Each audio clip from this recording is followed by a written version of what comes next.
one thing I wanted to ask you about is this thing that we call imposter syndrome, where you're kind of in a position and you don't feel like you deserve to be there, or you don't feel like you have the skills to perform the role as well as you would expect someone to be able to do it. You don't really have that self belief, I guess. And I know with yourself, we've spoken about you, a mate partner, like 1 year into starting your law career. And you've done various other things like becoming the president of different committees and things like that. I mean, was there ever points where you felt that, that, oh, I'm not sure if I can do this, those kinds of thoughts running through your head? And if so, I'm curious how you dealt with that and what your thought process is kind of like during those situations. I think first thing I would say, James, is that the first time I've heard the expression imposter syndrome, and I'm probably grateful for the fact that when I was an imposter, I didn't know it existed because I may not have tried. But a little bit more seriously, I can't think of any serious circumstance in which I felt alone. Whatever I did that was pretty serious was always in the company of other people. It was always, I may have been leading, but it was always with a team and people who were supportive. Weren't there to undermine. They weren't competitive. And that gives you a huge amount of confidence. Now, perhaps the one area where you feel a little bit alone, or I did, was if I was being interviewed, particularly by an aggressive media, or making speeches on insurance law topics here and overseas, where perhaps in the audience there would be more knowledgeable people who may challenge me on something or the other. Now, just some tips around all of that.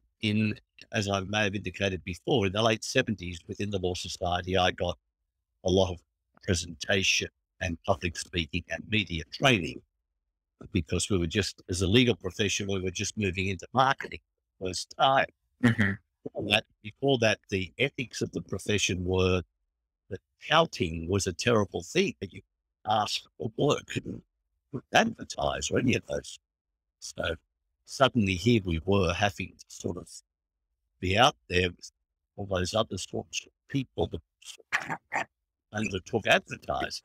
But I learned from one of the trainers that if you are selected, for example, to speak on something because you are seen as an expert subject, then the audience is going to be about 98% less knowledgeable than you. And there was always the joke that the other 2% who might know more than you are probably too embarrassed to ask you a question, fear of embarrassing themselves. So it sort of gave you a lot of confidence to do that sort of thing. And then as I went along, from another very wise person, I learned the power of the question and the power of saying upfront and immediately, I don't know the answer to that. And I've got to say, and Peter, I don't know whether you've experienced this yet, but young lawyers who worked for me, probably hundreds of them, reached a certain point in my estimation, my appreciation of them, when for the first time I heard them say, Michael, I don't know the answer to that question, but I'll find out for you. Mm-hmm. Yeah, lots of young lawyers, and I'm sure this applies beyond the law, think that they enter the marketplace possessed of total knowledge. And more importantly, that they can't, in the presence of a sort of superior person, confess to not knowing something. Yeah. It's one of the most important parts of maturing as a human being. Say, I don't know. Just don't know. Yeah.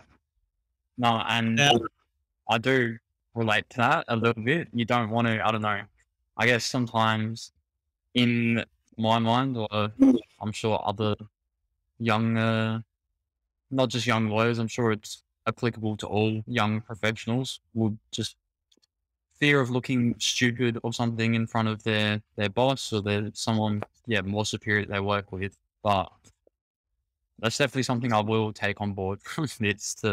It's okay to say you don't know. Ah, it's essential. Yeah. Essential. You know, why would any stupid partner think that at your age you knew everything? Bizarre. One other little thing, which was important for me, but has to do with my sort of Catholic background. Before I started any meeting that was of concern to me, I took about 1 minute, and I would say to do a little bit of praying, but just to clear my head, to take myself into a more sacred environment, a space of calmness, Mhm. a place where I can think to myself, okay, this might be a rugged meeting. You've got a couple of things on the agenda here. But at the end of the day, there are lots of good people around you. You're not going to, we've abolished the death penalty. You don't, you don't get crucified anymore in this country. So the worst that can happen is that, what you want as the outcome isn't the outcome. But that's not going to bring the world. And just to sort of, in those sort of, I don't like that imposter word, to be blunt, James, but just in that space where you may feel a little bit out of your depth, to be able to put yourself back on dry land and say, okay, where we are, this is what it's all about in the overall, in the big scheme of things. So let's get on. That's good advice. Yeah. Yeah, definitely. I can definitely get the sense that, you're a very humble guy yourself, Gilly. And I think even having that humility when it comes to being asked things that you don't know the answer to is really important, and trying not to sort of act like you're better than you are, and creating those situations where you say you know something when you actually don't, and then it can get awkward, I think, at that point. It can backfire big time. And it doesn't matter what area of endeavor you are in. It's that honesty. It's far easier to remember the truth. It's a great principle of life. It's far easier to remember the truth.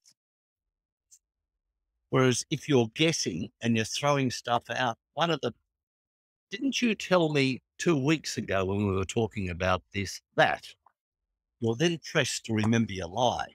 Yeah. It can be tough. Can all identify with it. There's nobody on this planet who hasn't told a fib from time to time and been caught out. Yeah. Definitely.